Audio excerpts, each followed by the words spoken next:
The orphan girl who spoke to the river spirits, powerful opening hook. They called her cursed. The children threw stones whenever she walked past. The elders whispered prayers when she appeared near their doors. And every night, beside the sacred river of Ayanmo village, the orphan girl spoke to voices no one else could hear. But when death came roaring through the village like a storm in the dark, the same girl they mocked became the only one who could save them, because the river spirits had chosen her long before the village rejected her. Full folktale story. Deep in the heart of West Africa stood Ayanmo village, a quiet riverside settlement surrounded by thick forests, ancient Iroko trees, and red earth roads that glowed beneath the evening sun. At the center of the village flowed the river Omina, a sacred river feared by all. The elders said ancestral spirits lived beneath its waters. No one must mock the river, the old storyteller warned beside moonlit fires, for water remembers every voice spoken against it. But the villagers feared something else more than the river. They feared Kalechi. Kalechi was an orphan girl, barely 15. Her parents had died from a strange sickness years earlier, leaving her alone in a broken mud hut near the forest edge. Every morning, she fetched water for villagers, gathered firewood, and washed clothes by the riverbank to survive. Yet nobody showed her kindness. She speaks to herself like a mad child, women whispered. She carries shadows around her, others said. Children mocked her whenever she passed. River witch, they shouted. But Kalichi never answered them, because she truly heard voices, not human voices.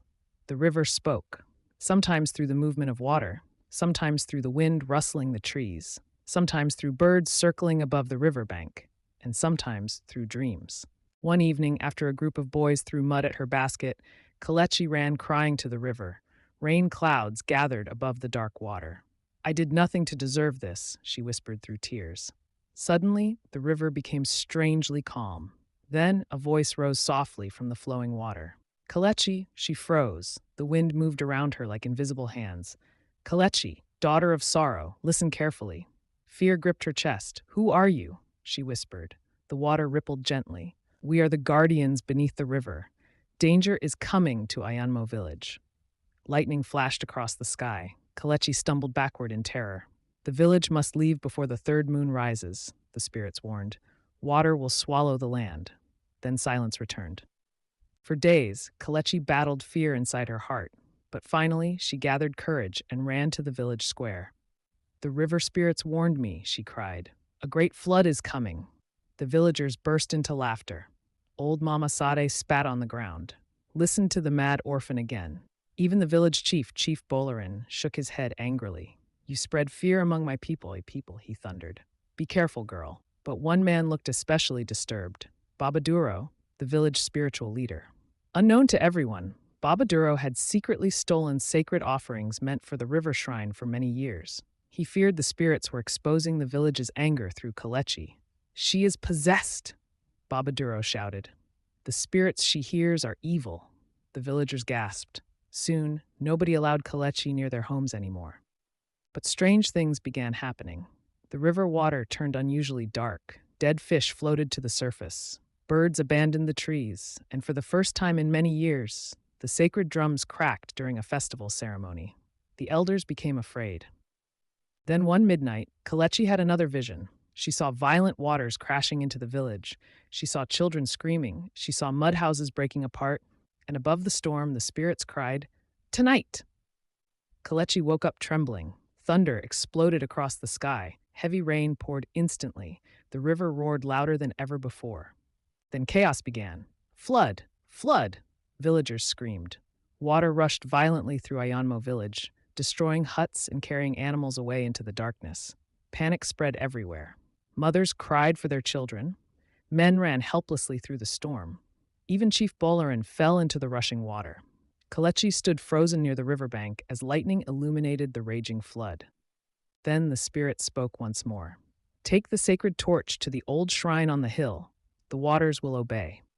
Without hesitation, Kalechi grabbed the burning village torch and ran through the storm. Branches struck her body. Mud swallowed her feet. The river rose behind her like an angry beast. Suddenly, she heard crying. A little boy was trapped beneath collapsing wood. Kalechi stopped. Fear battled inside her heart. If she delayed, the flood would consume everyone. But she remembered her mother's old words: a child who saves one life saves generations unborn. With tears streaming down her face, Kalechi lifted the heavy wood and carried the boy on her back. Villagers watched in shock as the orphan girl they once mocked rescued their children one after another. Finally, exhausted and trembling, Kalechi reached the ancient shrine on the hilltop. She raised the sacred torch toward the storm. "Spirits of the river," she cried, "spare your children." Lightning split the sky. A deafening wind swept across the village. Then suddenly, the river stopped rising. The rain slowly faded. Silence covered Ayanmo village. Only soft, dripping water remained. At dawn, broken villagers gathered around Kalechi. Chief Bolarin fell to his knees. "Forgive us," he whispered painfully. "We were blind." Even Baba Duro confessed publicly for stealing from the sacred shrine. The elders restored the river sanctuary with offerings, prayers, and drums that echoed through the forest once more. From that day forward, Kalechi was no longer called cursed. She became known as the daughter of the river spirits.